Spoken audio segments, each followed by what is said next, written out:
Olá, muito boa tarde, tudo bem? Estamos iniciando mais uma vez o programa Momentos de Esperança. Estamos aí com uma série muito especial, a série Ouvindo a Voz de Deus. É uma série de estudos bíblicos direto, tirado exclusivamente da Palavra de Deus. E nós temos hoje já avançado bastante. Ela é uma série com 27 encontros e nós já estamos no encontro de número 19, então tem avançado bastante. E hoje nós vamos falar sobre o dom de profecia. Nós temos mais uma vez aqui conosco a alegria do irmão Johan, da igreja do Monte Líbano, em Lavras. Ele está de volta aqui conosco para compartilhar a palavra de Deus, para aprendermos cada vez mais sobre o que Deus quer para a nossa vida. Seja muito bem-vindo, irmão Johan, que Deus lhe use poderosamente. Amém. Obrigado. Jadiel, estou muito feliz de estar aqui com vocês. Feliz sábado, boa tarde. Estamos aqui para estudar mais uma vez e entender os propósitos de Deus com as verdades que encontramos na sua palavra. E hoje nós estamos em um cenário, um ambiente diferente, mas o conteúdo é o mesmo. Então, nós estamos aí com essa série muito especial e desde já nós convidamos você a pegar a sua Bíblia, a pegar aí uma caneta, um papel, porque a gente vai abrir bastante a palavra de Deus para a gente aprender e entender melhor esse tema que é muito relevante para a nossa vida, tá bom? Eu convido você, antes de abrirmos a palavra de Deus, antes de entrarmos a fundo nesse assunto que ele é extremamente importante, fechar os seus olhos e vamos falar com o nosso Deus.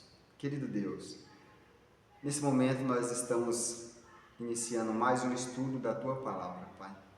Pedimos a orientação do Espírito Santo sobre a nossa vida, que o Senhor nos dê sabedoria para entendermos a Tua Palavra e também praticar na nossa vida, Pai. Abençoe Amém. cada pessoa que está nos ouvindo neste momento, nos assistindo. Nós pedimos que o Senhor ilumine o coração, tire as preocupações, as coisas que possam interferir na compreensão da Tua Palavra. São essas bênçãos que nós te pedimos e agradecemos em nome de Jesus. Amém. Amém. Irmão Johan, falando sobre o tema de hoje, a gente sabe que o dom de profecia ele é um tema às vezes muito falado por algumas pessoas e por outros talvez um pouco mal compreendido. E é importante a gente estudar sobre esse tema, né? Por exemplo, como que a gente identifica se um profeta é verdadeiro, se não é, se vem de Deus ou se não vem. Então, essas e outras mais, essas perguntas a gente vai estar respondendo e a gente vai estar entendendo cada vez mais no nosso estudo de hoje, né, irmão Diogo? Verdade. Esse assunto, querido amigo, irmão, é importante porque Deus quer se revelar ao seu povo, à sua igreja e a todas as pessoas do mundo que Ele ama.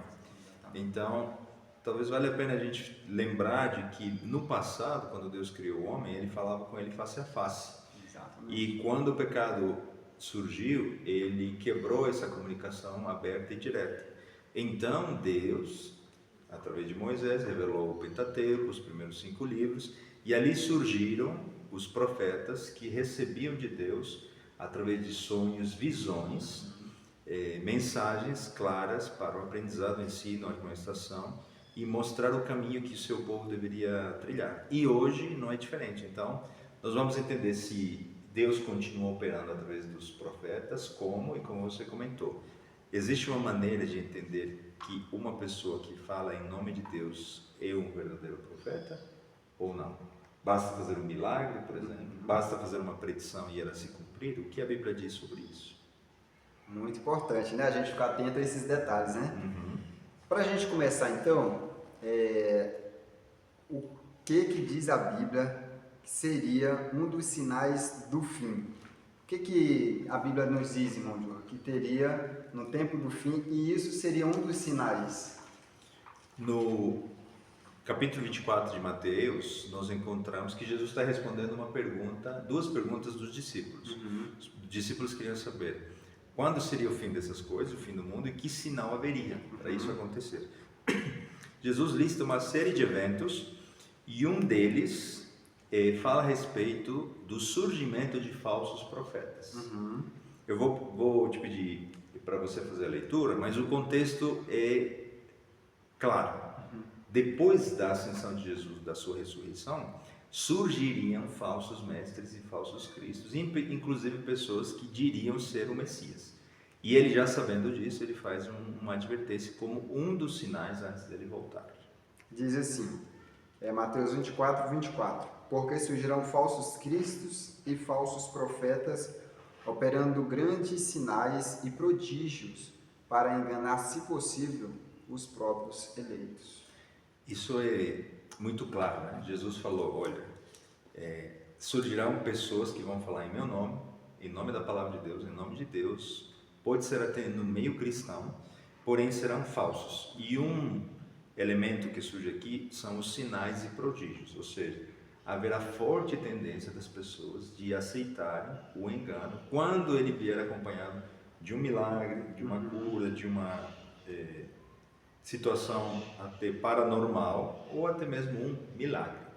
Sabemos que o inimigo tem poder para, inclusive, imitar situações milagrosas. Inclusive, se transformar em até anjo de luz, né? Porque a palavra de Deus diz, não é de admirar que Satanás, ele pode, se quiser, se transformar até em anjo de luz, né? Então, a gente tem que ficar atento também, porque existem outras características para que a gente avalie esse profeta, né? Sim. Não é simplesmente se ele consegue fazer milagres, né? Porque Satanás pode operar também algumas coisas, né? Verdade. E algo que eu gosto de pensar, isso é um comentário, um argumento lógico apenas meu, né? Mas a Bíblia corrobora isso. O falso profeta surge depois do verdadeiro, porque analisando uma situação corriqueira do nosso dia a dia, não existe uma nota de R$300, né? Para que a nota falsa de R$300 exista, precisa existir a nota verdadeira de 300. Então, primeiro Jesus surge para alguém imitá-lo. Alguém vai falar palavras bonitas, vai querer falar em nome de Pedro, Paulo e os profetas que já são conhecidos, mas ele vai desvirtuar a verdade. Então, primeiro precisamos conhecer a verdade e isso nos ajuda a entender onde está o engano.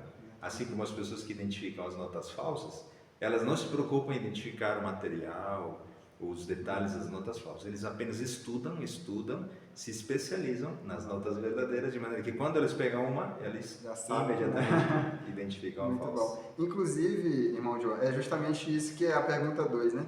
Como que a gente vai saber se um profeta é verdadeiro ou falso, né? Com a luz da palavra de Deus, né? Como que a gente vai saber disso? A Bíblia vai responder, né? E aqui nós podemos, enquanto você prepara a leitura, nós podemos dizer de que Deus é um Deus pedagógico, Deus é um Deus coerente, Ele é honesto, Ele é transparente. Então Ele não vai trazer nada na palavra do profeta que seja contra a palavra dele, contra a palavra já revelada que está na Bíblia. Então Ele vai dar detalhes, Ele vai acrescentar, Ele vai atualizar o povo para o tempo em questão que estamos vivendo e vai projetar algo que inclusive deverá estar profetizado na Bíblia, porém fornecendo mais detalhes para o nosso crescimento. Se você puder ler, por favor, 1 João 4:1. 1 João 4, verso 1 diz: Amados, não deis crédito a qualquer espírito, antes provai os espíritos se procedem de Deus, porque muitos falsos profetas têm saído pelo mundo afora. Como é possível provar? Pela palavra de Deus, pelo que Ele nos ensinou. Então devemos sempre comparar, devemos estudar a palavra de Deus para provar se esse homem, se essa mulher, se esse profeta, profetiza, está falando de fato em nome de Deus. E no próprio texto, né, ele já responde também, eu vou ler mais um texto que começa trabalhando as características, né, da pessoa. Agora a gente começa a analisar a pessoa, o profeta em si. Quais são as características de um profeta verdadeiro? E o verso 2, continuando aqui em 1 João 4, verso 2, diz assim, nisto reconheceis o Espírito de Deus. Todo espírito que confessa que Jesus Cristo veio em carne é de Deus. Exatamente. Então, por que essa é a primeira das evidências de que alguém é verdadeiro ou falso? Porque só Jesus pode trazer-nos a salvação. Ele é o caminho, a verdade e a vida. Então, se alguém vier e não falar em nome de Jesus, não aceitar Jesus como Salvador, não afirmar que Ele é divino, não afirmar que Ele é Criador, não confirmar que ele vai voltar, ele de alguma maneira não acredita no Jesus da Bíblia. A essência, né, da Bíblia, né? Exatamente. Então, como o único caminho está em Jesus, o inimigo vai colocar alguém que te tire do caminho. E ele pode apenas dizer coisas da Bíblia, mas tratar a Jesus como mais um profeta, inclusive. Ali já está o perigo, porque Jesus é Filho de Deus, Deus em pessoa que veio para nos resgatar. Então, o verdadeiro profeta aceita Jesus como Salvador e como ser divino. A Bíblia, ela trabalha, a gente vai perceber que Jesus é o centro de toda a Bíblia. Em tudo que a gente estiver lendo, a gente vai encontrar que vai apontar para Cristo, né? Vários aspectos, né? Verdade. E tem mais, a gente pode pegar, por exemplo, Mateus 7, vamos abrir aí. 7, 15 e 23. 7, verso 15 ao 23. Vamos ver o que diz. Isso vai trazer o quê? Mais características sobre um verdadeiro profeta, tá? É isso que a gente já está vendo. Capítulo 7, o verso 15 ao 23 diz assim: os falsos profetas é o título. Acautelai-vos dos falsos profetas, que se vos apresentam disfarçados em ovelhas, mas por dentro são lobos roubadores. Pelos seus frutos os conhecereis. Colhem-se, porventura, uvas dos espinheiros, ou figo dos abrolhos? Assim toda árvore boa produz bons frutos, porém a árvore má produz frutos maus. Acho que a gente pode dar uma pausa por aqui, e ele vai trabalhar em cima dessa analogia, né, daqui para frente. Então, qual aqui as características que a gente percebe, irmão João, de um profeta verdadeiro? Um profeta verdadeiro vai imitar o que Jesus fazia, vai ser um discípulo dele. Como Jesus atuou aqui na terra? Ele era dono de muitos bens, de muitas posses, ele tinha muitas mulheres, ele andava com as melhores roupas.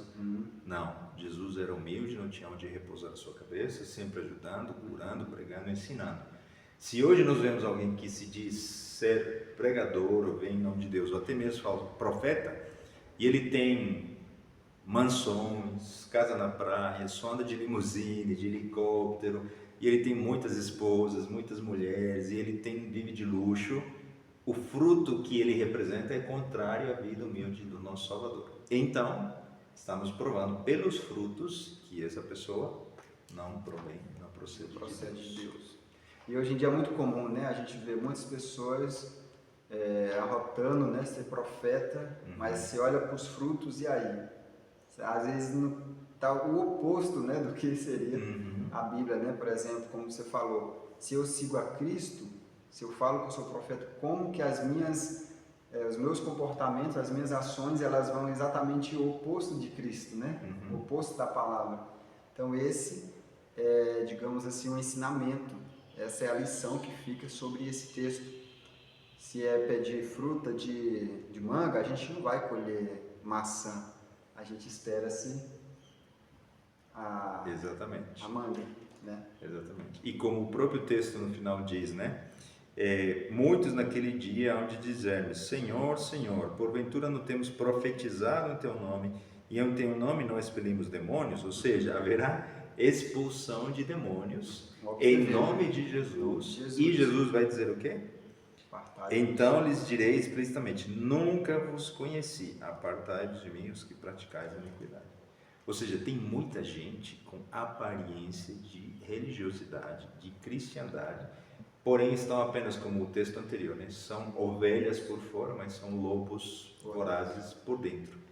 Então, o inimigo nunca vai dar a cara, a mentira nunca dá a cara direto, sempre se esconde através de roupagem bíblica, cristianizada e até mesmo usando o nome de Jesus. Aqui vai um alerta para a gente, né? A gente precisa ter muita atenção. Eu já vi algumas pessoas que trabalham em cima de fundar a igreja como negócio.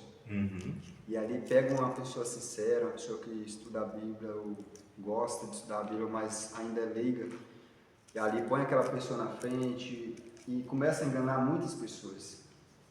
Fiquemos atentos, porque se essas pessoas, os frutos delas não acompanharem o que elas estão pregando, o que a Bíblia nos ensina, a gente precisa ficar atento, né, irmão João? Esse é outro ponto que você tocou indiretamente. Eu vou talvez ser um pouco mais direto, né? Quando esse profeta, esse pregador, ele estiver mais interessado no seu bolso do que no seu coração, há algo a suspeitar e a pensar. Então Jesus não queria te salvar da lepra, da doença, mas ele queria, e eu estou usando você como exemplo, né, porque se aplica a mim também, ele quer me salvar do pecado. Ele não quer apenas me abençoar, trazer bem-estar, riqueza, bênção, progresso para minha casa e minha família. Ele quer transformar minha vida. Então, por isso que um profeta imita a Cristo e promove que as pessoas que estão ouvindo ele sejam imitadores também de Cristo. Muito bom. Então você já trabalhou o próximo aí, né? Que é o... Ou não? Não. Você complementou, né? Sim. Ok. A gente tem mais um texto que fala em Deuteronômio, né? Capítulo 18. Vamos acompanhar. Deuteronômio 18, 21 e 22. Esse texto vai explicar qual é a prova que nós usamos em relação às profecias desse profeta. O que a Bíblia diz? Deuteronômio 18, 21 e 22. Vamos ver o que diz. Verso 21. Se disseres no teu coração, como conhecerei a palavra que o Senhor não falou? Sabe que, quando esse profeta fala em nome do Senhor, e a palavra dele se não cumprir, nem suceder como profetizou, esta é a palavra que o Senhor não disse. Com soberba, esta pessoa falou o profeta, tal profeta, não tenhas temor dele. Ou seja, ele precisa dizer, fazer predições, dar profecias que se cumpram. Hoje em dia, vamos dar um exemplo banal, né? Num horóscopo, as pessoas leem no jornal, hoje vai fazer sol, mas pode chover. O que ela diz? 50% de chance de chuva, 50% de... Qual é a probabilidade dela acertar? 100%. Se der uma coisa, ela já falou, né? Se der a outra, ela já acertou. Então, muitas pessoas falam, essa pessoa é profeta. Então, chegamos... É um exemplo simples, né? Mas que nos leva a crer que quando a pessoa diz, vai acontecer isso, isso vai assim, e as pessoas especulam mesmo com a palavra de Deus, elas não podem argumentar, usar apenas suas preferências do futuro, sejam elas religiosas, políticas, mas tem que acontecer do jeito que elas profetizam. Não aconteceu, a gente já sabe, né? Não precisa mais falar. Vamos avançar então? Deuteronômio 13, vamos voltar um pouquinho e vamos entender o que está dizendo aí. 13, do verso 1 ao 3, diz assim: quando o profeta ou sonhador se levantar no meio de ti e te anunciar um sinal ou prodígio, e suceder o tal sinal ou prodígio de que se houver falado, e disser, vamos após outros deuses que não conhecestes e sirvamo-los, não ouvirás as palavras desse profeta ou sonhador, porquanto o Senhor vosso Deus vos prova para saber se amais o Senhor vosso Deus de todo o vosso coração e de toda a vossa alma. Esse texto é muito claro, né? Por quê? Claro. Porque ele está dizendo de que o falso profeta vai direcionar a alternativas, divindades, outros deuses. Outros deuses. O que já está bem claro na Bíblia, que Deus é contra isso, né? Exatamente. E há um detalhe aqui também, né? Que é o fato dele ser sonhador. O que isso significa? Que supostamente ele acorda de manhã e ele fala, o Senhor falou no meu sonho. Você já ouviu muitos cristãos falarem dessa maneira? Eu já ouvi várias pessoas. Que ele acordou, teve um sonho e Deus deu o sonho para essa pessoa. Sim. Nós não podemos julgar se Deus de fato deu esse sonho ou não. Isso é muito íntimo. Cada um conhece seu coração. Sim. E Deus se revela através de sonho. A Bíblia, dos sonhos. A Bíblia mostra várias vezes, tanto quanto a ímpios, quanto a verdadeiros profetas. O detalhe é que o sonho tem que ser de acordo com a palavra, tem que cumprir os sinais e requisitos que a gente está falando do verdadeiro profeta e não pode levar a desviar a igreja a falsos deuses, a falsa adoração. Então, não há problema. O problema está aqui. Uma pessoa começa a sonhar, e os sonhos sempre estão levando para um desvio sutil, e aos poucos vai desviando, e a pessoa talvez até nem tenha recebido esse sonho, porque tem muitas pessoas bem intencionadas e tem outras que não são tão bem intencionadas. E aí a gente tem que estar atento, né, na palavra de Deus, igual os bereanos, né? Que ele sempre ia lá e confirmava se aquilo tinha a ver com a palavra de Deus, né? Para a gente concluir essa etapa aqui de características, né, de um profeta verdadeiro, eu convido vocês a abrir a Bíblia em Daniel 10. Daniel 10, o verso vai ser 7 a 10. Pode ler, irmão? Por favor. Diz assim, Daniel 10, o verso 7 até o 10. Só eu, Daniel, tive aquela visão. Os homens que estavam comigo nada viram, não obstante caiu sobre eles grande temor, e fugiram e se esconderam. Fiquei, pois, eu só e contemplei esta grande visão, e não restou força em mim. O meu rosto mudou de cor e se desfigurou, e não retive força alguma. Contudo, ouvi a voz das suas palavras, e ouvindo-a,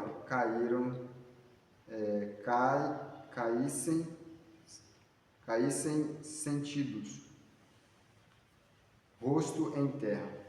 E o verso 10 diz assim, eis que certa mão me tocou, sacudiu-me e me pôs sobre os meus joelhos e as palmas das minhas mãos. Isso é uma descrição de pessoas, de profetas verdadeiros que recebem através de visões, mensagens de Deus.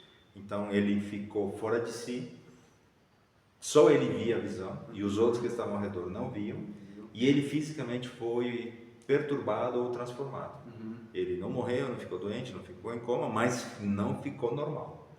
Então, não significa força nele, né, que ele fala. Exatamente. Então, não significa que tenha que ocorrer isso com todos os verdadeiros profetas, mas pode ocorrer.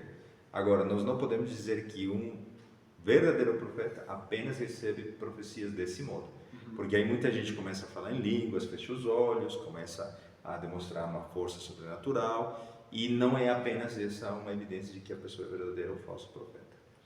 Então aqui a gente viu, nós vimos aqui várias características que nós possamos ficar atento.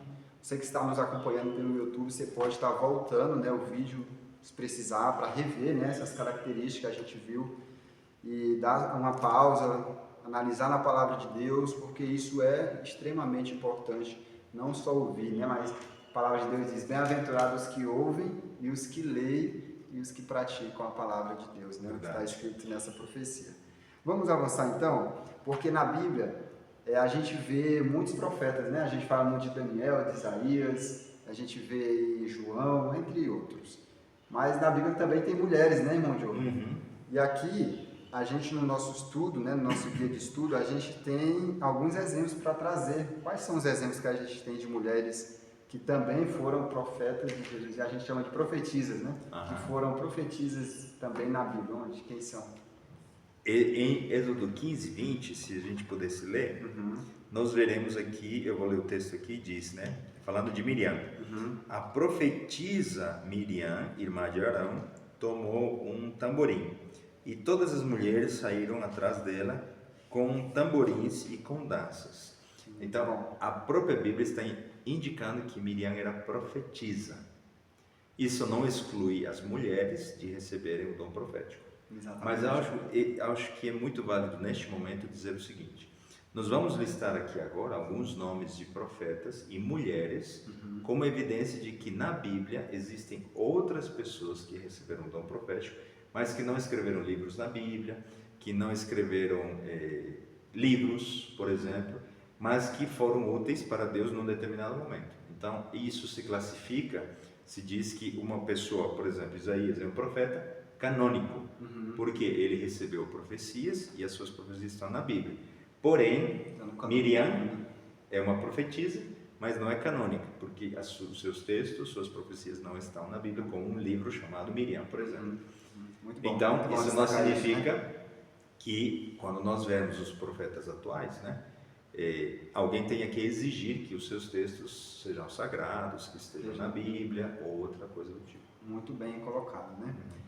A gente tem outro exemplo de profetisa lá em Juízes, né? 4, verso 4, que diz assim: Débora, profetisa, mulher de Lapidote, julgava Israel naquele tempo.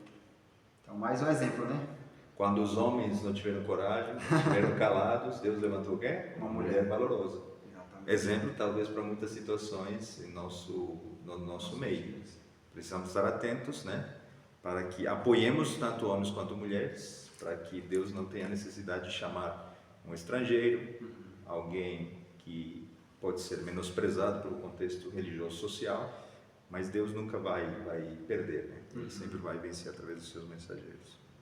Tem outro texto, Lucas 2, 13. Me permita ler esse daí, vamos mencionar um outro profeta aqui. Pode ler. Lucas, capítulo 2, versículo 36, perdão. A Bíblia diz assim: Havia uma profetisa chamada Ana, filha de Fanuel, da tribo de Asser, avançada em dias, que vivera com seu marido 7 anos desde que se casaram. Mais um exemplo, uma pessoa citada, que não teve, entre aspas, repercussão, como outros profetas, mas que foi usada por Deus. Muito bom. E o último texto a gente tem aqui, Atos 21, verso 8 e 9, né? Se você puder acompanhar em casa também, abra sua Bíblia. Se não tiver a Bíblia, vá anotando os textos e depois você pode estar lendo também. O verso 8 diz assim: No dia seguinte partimos e fomos para Cesareia, e entrando na casa de Filipe, o evangelista, que era um dos 7, ficamos com ele. Tinha este 4 filhas, donzelas, que profetizavam. Olha que interessante, né? E aqui não foi só uma nem duas, né? E Esse já trouxe 4, né? é interessante que Filipe é discípulo, apóstolo, mas ele não é catalogado como profeta. Já as suas filhas foram. Então, Por quê? Porque Deus escolheu transmitir o dom profético para as filhas de um discípulo dele. muito interessante, né? Então a gente percebe aí que não são somente homens, mas mulheres também. No decorrer de toda a Bíblia, né? A gente vai perceber, a gente lê o texto do Antigo Testamento, lemos o texto do Novo Testamento, e no decorrer de toda a Bíblia a gente percebe que Deus também tem usado as mulheres como profetisa para transmitir uma mensagem muito importante a todo o seu povo, né? Incluindo nós nos dias de hoje, né? E temos também uma característica, Joe, de igreja, né? Qual que seria a igreja que teria o verdadeiro dom de profecia? Creio que vocês já estudaram, né, algumas semanas atrás, os 10 mandamentos, Já. o mandamento esquecido. Isso. Então nós vamos fazer menção a essa característica. Abram comigo juntos, vamos ler o livro de Apocalipse, capítulo 12, versículo 17. Ali estão descritas 2 características, na verdade são 4, mas pelo nosso tempo nós vamos só falar de 2, tá bom? Eu precisaria de mais tempo para explicar as outras 2, quem sabe num outro momento, numa outra ocasião. Mas nós vemos ali 2 características que são as da igreja verdadeira, remanescente dos últimos dias. Você pode ler? Pode ler? Por favor. Apocalipse 12, 17, né? Irou-se o dragão contra a mulher e foi pelejar com os restantes da sua descendência, os que guardam os mandamentos de Deus e têm o testemunho de Jesus, e se pôs em pé sobre a areia do mar. Vamos explicar o texto? Vamos. Apocalipse trata de muita simbologia. Mulher, em profecia, é uma igreja. Então, quando diz aqui que ele se irou contra a mulher, está se irando contra a igreja de Deus. E essa mulher tem uma descendência. Ou seja, a igreja dos últimos dias, descendente da igreja verdadeira, né, que sempre existiu, teria, aqui aparecem as 2 características. A primeira delas, os que guardam os mandamentos de Deus e têm o testemunho de Jesus. Nós vamos entender com outro texto da Bíblia o que é o testemunho de Jesus. Mas vamos por uma questão lógica.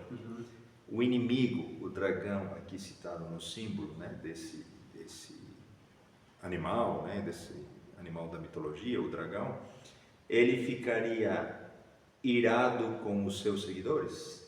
Jamais. Nunca.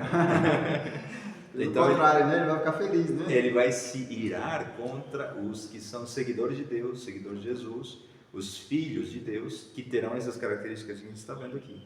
Então, ele faz acordos, alianças, ele dá as falsas profecias para os seguidores dele. Ele nunca vai ficar irado com os que têm ele ao seu lado. Então, por isso, o inimigo está sendo visto aqui nessa visão a João, de que ele vai contra a igreja que tem estas duas características. Uma delas, guardam os mandamentos de Deus. E isso também é uma questão muito coerente por parte de Deus. Os 10 mandamentos foram escritos pelo dedo de Deus. Não foram revelados para um profeta, nem para Moisés. Questão de escrever. Exatamente. Jesus disse que veio cumprir a lei e os profetas. E João, em Apocalipse, diz de que nenhum jota, nenhum tio da sua lei passarão. E na Bíblia toda nós encontramos que Deus não muda. Ou seja, ele não poderia escrever um mandamento lá atrás e depois dizer: filho, filho, fala para eles que eu errei. Não é bem assim, não. Eu preciso corrigir. Eu errei, a partir da sua morte, da sua ressurreição, esse mandamento não é mais válido. Ou aqueles mandamentos são apenas para os judeus. Biblicamente falando, não existe essa confirmação. Se Jesus morreu para cumprir a lei, é porque a lei de Deus é pura e santa e ela reflete o caráter de Deus. Então, os filhos de Deus, no final dos dias, guardarão a lei de Deus porque amam a Deus, porque o próprio Cristo disse: se me amais, guardai os meus mandamentos.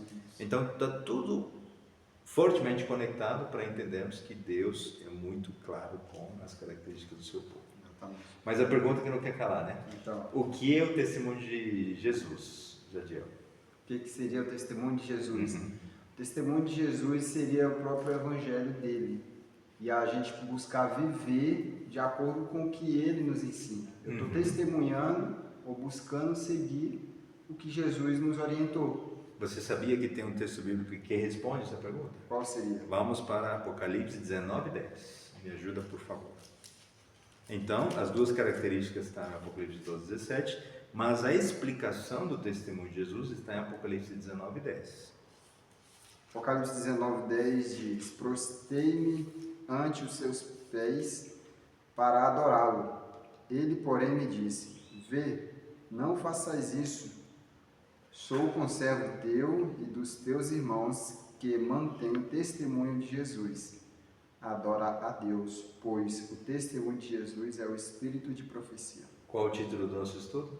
O dom de profecia. Qual é a segunda característica do povo de Deus? Que guarda os mandamentos de Deus e a fé em Jesus. E tem o dom de profecia. Então deverá ser uma igreja que no seu corpo doutrinário segue, almeja guardar todos os mandamentos de Deus e acredita na revelação e no dom profético, e não só acredita, recebe no seu meio, no seu seio, na sua fundação ou durante a sua existência um profeta para poder guiar os passos e o caminho desse rebanho, o qual será motivo de ódio de Satanás. Por isso ele odeia tanto, né? E aí eu faço uma pergunta para você que nos assiste, você que nos acompanha. Hoje em dia são mais de 37 mil tipos de religiões. Onde você encontra um grupo, um povo, uma igreja com essas características? Que guarda os mandamentos de Jesus, que tem o testemunho dele, que tem o dom de profecia. Então, fique atento, analise com cuidado a palavra de Deus, para que a gente não seja enganado pelos falsos profetas, como a gente acabou de ver. Vamos avançar então, porque nós, como adventistas do sétimo dia, nós acreditamos no dom profético de Ellen White. E aí vem a pergunta, né? Por que nós, como adventistas do sétimo dia, aceitamos o dom de profecia que se manifestou através de Ellen White? Porque ela cumpre todos os requisitos que nós listamos há pouco. Ela confirma a palavra de Deus, fala que Deus criou o mundo, que Ele enviou seu Filho, que Jesus é divino, é humano, que Ele morreu para nos salvar, que Ele é o único Salvador. Os seus ensinos se fundamentam na palavra de Deus. Não contraria também. Não contraria. Ela acrescenta detalhes que não desviam da palavra de Deus. Ela sempre exaltou a palavra de Deus. Ela nunca diminuiu a palavra de Deus. E ela nunca disse que os seus escritos estariam acima da palavra de Deus. Então, como adventistas, nós acreditamos que ela recebeu esse dom profético para ajudar o seu povo, a igreja dos últimos dias, a se preparar para a segunda vinda de Jesus. Assim como João Batista recebeu profecia e conselhos para dar à igreja, ao povo de Israel naquele tempo, para preparar esse povo para a primeira vinda de Jesus, Ellen White recebeu os ensinos e profecias para nos preparar para a segunda vinda de Jesus. Então isso é muito importante. A gente não coloca ela como nossa única, nem sequer fundadora, nem sequer a única maneira da gente estabelecer o nosso corpo doutrinário. Quando você analisa a história da Igreja Adventista, você vai perceber de que foram os estudos em oração e nas madrugadas que levaram os fundadores a entender o corpo doutrinário da igreja. E Ellen White, ela recebia uma visão, ou às vezes um pensamento vindo de Deus, confirmando que essa doutrina estava correta e que recebeu a confirmação de que Deus aprovara essa escolha, né? Uma das características que a gente vê que mostra, né, que ela profetiza verbo de verdade e não a falsa profeta, a gente vê que ela teve muitos sonhos e visões. Teve essas características físicas que a gente viu que Daniel também teve, né? Se a gente ler sobre a história dela, algumas das visões que ela teve, ela ficou muito fraca também, parecido, né, com o que a gente viu na questão de Daniel. A gente viu que ela profetizou coisas que aconteceram também. Por exemplo, eu lembro aqui do bilhetezinho que ela teve a visão, que a princípio seria pequeno, né, o primeiro jornalzinho, depois ele cresceria, e aquilo aconteceu. Os irmãos foram mandando recursos e aquilo foi aumentando, e hoje a gente vê espalhado, né, por todo o mundo praticamente, em vários países. Ou seja, uma profecia que aconteceu através dela, Deus mostrou para ela, e a gente viu o cumprimento e vê esse cumprimento até hoje se espalhando, né? Essa mensagem. Né? E para quem lê os livros e os escritos dela, vai poder observar várias coisas, né? A autoridade não é um texto comum. É uma pessoa que fala com tanta autoridade nas áreas pedagógica, na área de saúde, na área da teologia, de maneira que quem lê reconhece, ela era pedagoga, ela era não sei o quê, ela era nutricionista. Não, ela não era nada. Porém, todo esse conhecimento foi adquirido pelo Espírito Santo. Vou dar 2 exemplos. Muita gente hoje, da área da nutrição, da medicina, da área da educação, da psicologia, está lendo os escritos e eles entendem que muitas das suas afirmações estão sendo confirmadas por estudos atuais. E quando elas ficam sabendo que esses estudos foram escritos há mais de 150 anos, elas dizem, como é possível? Então, né? Como ela poderia saber? Uma pessoa sem estudos, sem ter pesquisado, né? Então, é uma benção a gente ver tudo isso, todas essas características em uma jovem, quando foi chamada ali, era tão novinha, né, com 17 anos. Com isso a gente percebe que não tinha de fato um preparo para falar com tanta autoridade sobre tantos assuntos como ela falou, e hoje se vê se cumprindo, a gente se vê como você falou, sendo respaldado por estudos científicos, por profissionais que se dedicam para essa área, né? Verdade. Louvado seja Deus por isso, né? Você me dá Claro. 3, 4 minutinhos para fazer um comentário um pouquinho amplo dessa vez. Pode falar. Mas só para ressaltar a figura de quem era ela de fato. Eu preciso só falar bem rapidamente aqui. Como Deus trabalha. Isso é muito interessante. Para quem tiver curiosidade, depois eu te passo um vídeo que explica com mais detalhes o que eu vou resumir. Tá bom? Como Deus opera com os profetas. Vou dar bem um exemplo. Deus dá uma mensagem a um primeiro profeta que diz respeito sobre juízo, tem um público-alvo, essa mensagem não se cumpre com esse primeiro profeta, então há um período de tempo, esse período de tempo passa, esse profeta morre, se cumpre o tempo profético, então Deus chama um segundo profeta. Na essência é a mesma mensagem, esse segundo profeta vive o cumprimento desse período profético e Deus retira com a mensagem e esse profeta um remanescente. Isso se repete 5 vezes na Bíblia, ou pelo menos 6. Deus deu a profecia do dilúvio para Enoque. Enoque profetizou para os ímpios antediluvianos. Ele foi para o céu, não viveu o cumprimento dessa profecia. 120 anos, perdão, alguns anos depois, Deus chamou a Noé, que por 120 anos falou na essência a mesma mensagem de Enoque. O dilúvio virá a destruição. Ele viveu o cumprimento dessa profecia e retirou um remanescente, a sua família. Essa primeira dupla de profetas mostra como Deus trabalha. Você quer ver um segundo grupo de profetas? Deus deu uma visão a Abraão dizendo: a tua descendência será escrava numa nação estrangeira. Ele não sabia como seria, ele morreu, passaram mais de, não me lembro agora se 450 anos, os israelitas foram para o Egito, estavam sendo escravos, Deus levantou o segundo profeta, a Bíblia diz que Moisés era o profeta, ele foi usado por Deus para retirar o remanescente do Egito, cumprindo o que tinha com uma mensagem de juízo, e Abraão tinha recebido, olha, a nação opressora receberá os meus juízos. E Moisés confirmou a mesma mensagem, com mão poderosa através das 10 pragas, os israelitas saíram do Egito. E o remanescente foi tirado pelo segundo profeta. E conquistou a terra prometida, né? Como Exatamente. tinha sido profetizado. Exatamente. Um novo caso. O profeta Jeremias recebeu uma profecia de que o povo de Israel estaria no exílio por 70 anos. Ele não viveu o cumprimento do retorno do exílio da Babilônia na vida dele. Ele ficou no calabouço, ficou prisioneiro. Porém, Esdras e Neemias viveram o cumprimento dessa mensagem e Deus retirou da Babilônia mais de 5.000 famílias, 5.000 pessoas. E ali se cumpriu, na essência, a mesma mensagem, né? E um resgate de um remanescente. Quando a gente analisa o profeta Daniel, eu estou falando muito resumidamente. Tá que daria vários estudos. Muito. Daniel recebeu uma profecia que dizia a respeito de até 2.300 tardes e manhãs e o santuário será purificado. E essa profecia, o seu cumprimento, se dá em 1844, quando Jesus sairia do lugar santo para purificar o santuário celestial. Hebreus 11 confirma que existe um santuário celestial. Eu creio que vocês já estudaram o santuário, está confirmado, já é do seu conhecimento. Você pode acompanhar no canal e ver lá a parte do santuário. Estamos só conectando estudos anteriores. A pergunta é: Daniel viveu o cumprimento dessa profecia? Não, porque Deus disse: ceda o livro, e ele morreu. Deus chamaria então quem?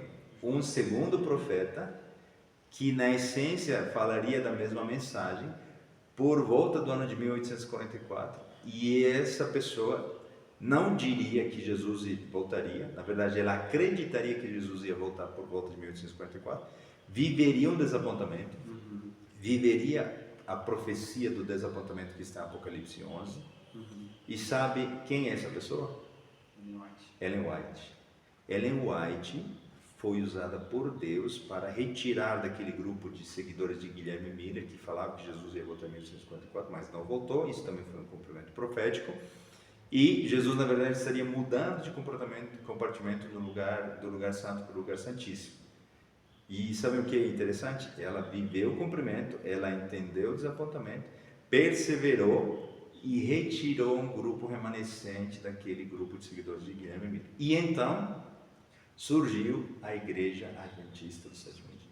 Daniel falou sobre qual mensagem? Sobre a purificação do santuário. Quando você vê os primeiros escritos de Ellen White, inclusive tem um livro com esse nome, você vai ver e descobrir de que ela não falou sobre o sábado, não falou sobre a segunda vinda de Jesus, não falou sobre os 10 mandamentos, não falou sobre a mensagem sobre o que é que ela falou? O santuário. Conectado com o profeta Daniel, que seria a segunda dupla que ela formaria. Então Deus trabalhou e operou o tempo todo dessa maneira, e Deus criou ali de um desapontamento a igreja que nós entendemos que é a Igreja Adventista, que tem as duas características que o inimigo detesta: guarda os mandamentos de Deus e tem o dom de profecia na figura de Ellen White.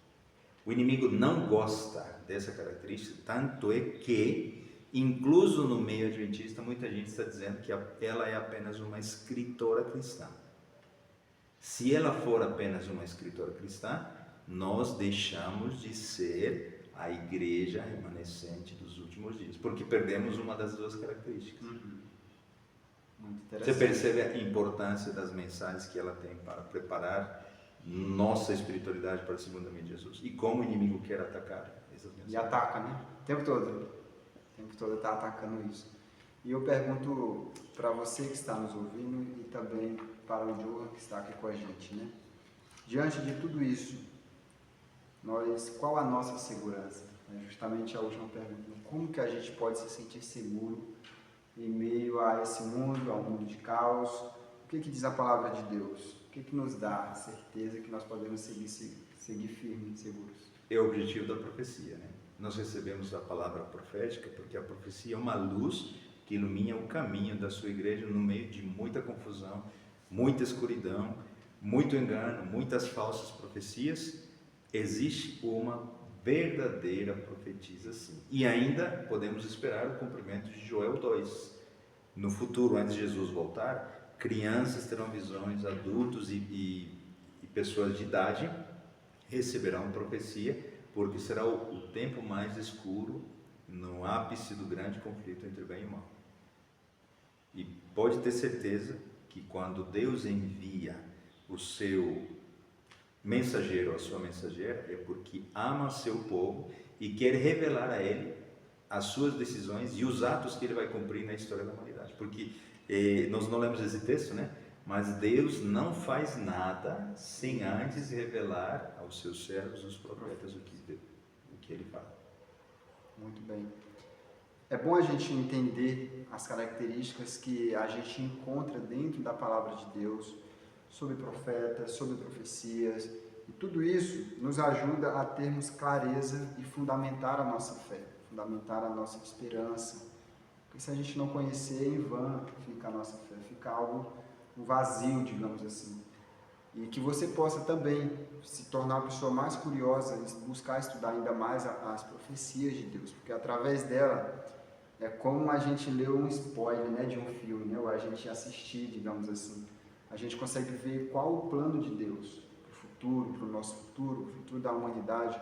E hoje a gente tem, através das profecias, todo esse spoiler de como será nos nossos dias, nos dias da nossa terra até o fim dos tempos, né? Você falou em spoiler, né? Quem sabe vocês possam estudar numa próxima série de estudos o livro de Daniel, profecia, o livro de Apocalipse, profecia, ou o santuário, né? Assuntos vitais para a vida espiritual da igreja, para o aprendizado daqueles que não conhecem ainda a Bíblia, e Deus conhece o caminho, o futuro. Quem sabe tenhamos essa oportunidade ainda. E aí, o que vocês acham? Deixa aí nos comentários, você que está nos acompanhando pelo YouTube. Será que seria interessante uma série, por exemplo, Profecias, Daniel, Apocalipse? Será que seria interessante uma série sobre o santuário? Qual um tema interessante? Quem sabe a gente pode pensar. E essa série aqui do Ouvindo a Voz de Deus, do Estudo Bíblico, está quase, né, chegando ao fim. A gente já vai para a lição de número 20, daqui a pouco chega a 27.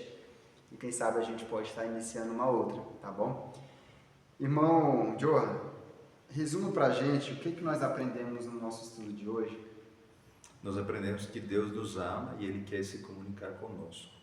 Porém, como nós estamos afastados dEle, pela condição que nós vivemos, Ele é misericordioso e Ele envia mensagens para nós através dos seus servos, os profetas. E nós podemos confiar quando nós reconhecermos que esse profeta é de Deus, vem em nome de Deus e vai trazer luz para o nosso caminho. Existem meios bíblicos para confirmarmos se alguém está falando em nome de Jesus. E se é assim, não só precisamos ouvir, precisamos estudar, comparar, analisar e principalmente praticar. Porque de nada valeria lermos, entendermos, recebermos a mensagem do profeta e menosprezarmos, não estudarmos e não praticarmos. Que Deus nos abençoe para que esse conhecimento nos leve a uma decisão de estudar as profecias, entender o amor de Deus por nós para tempos escuros que estamos vivendo, tempos de confusão, pois Ele quer trazer luz, iluminar nosso caminho até o dia em que Jesus voltar. Amém. Esse é o seu desejo? Você deseja então estudar mais sobre profecia? Ficou claro para você que os escritos de profecia eles são importantes e relevantes para nós, para os nossos dias? Ficou claro para você que a Igreja Adventista ele tem e acredita no dom de profecia? Você quer então aprender e dedicar cada vez mais tempo para isso? esse é o seu desejo, se você quer isso para a sua vida, nós pedimos que você nesse momento ore conosco e faça um compromisso com Deus, não comigo, não conosco aqui, mas deixe Deus falar no seu coração nesse momento e faça esse compromisso com Ele, tá bom? Vamos falar com Deus. Querido Deus, muito obrigado, Senhor, muito obrigado pelo privilégio de estudarmos a Tua Palavra. Cada vez que a gente estuda, cada vez que a gente reflete na Tua Palavra, a gente aprende coisas novas, Pai. Muito obrigado pelo ensinamento de hoje, pelo aprendizado sobre profecia, sobre o dom de profecia. A gente vê como o Senhor é perfeito, como o Senhor nos ama, a ponto de estar revelando as coisas que nós precisamos e precisaríamos através dos seus profetas, Pai. Mesmo tendo a nossa comunicação cortada quando entrou o pecado no mundo, o Senhor não nos deixou à deriva. O Senhor está sempre nos orientando através dos seus servos, os profetas. Nos prepare para vivermos aquilo que nós temos aprendido aqui. Nós entregamos em Tuas mãos, nesse momento, cada pessoa que está nos ouvindo, para que ela se dedique também cada vez mais a aprender sobre profecias, a importância delas, e não somente ler, mas também entender e principalmente colocar em prática na vida dela. Amém. Pedimos que o Senhor continue conosco, nos abençoe e nos guarde. São essas bênçãos que nós te pedimos e agradecemos em nome de Jesus. Amém. Amém. Irmão John, muito obrigado mais uma vez por estar aqui conosco, por compartilhar a palavra de Deus. Tenho certeza que foi de grande aprendizado para todos nós e que Deus possa abençoá-lo. As portas continuam abertas. Se a gente for trabalhar, quem sabe, esse tema aí sobre profecia, a gente pode aprender algumas coisas com você também. Deus abençoe. Viu? Eu que agradeço o convite. Deus abençoe a todos nós. Um abraço. Muito obrigado a você por estar conosco durante toda essa série, acompanhando. Se você não assistiu a algum dos nossos encontros, a série está gravada aqui no canal Adventistas Perdões. Então, vá lá na playlist, você pode assistir do começo ao fim esse estudo bíblico, que ele é muito importante, ele é fantástico para todos nós. Muito obrigado. Nós temos um encontro novamente no próximo sábado à tarde. E o tema vai ser sobre o dízimo. E aí, como que a gente pode entender melhor sobre o dízimo na Bíblia, né? Porque esse é o nosso foco. Então, seja o nosso convidado para o nosso próximo encontro. Muito obrigado pela presença, pela participação. Fica com Deus e um forte abraço.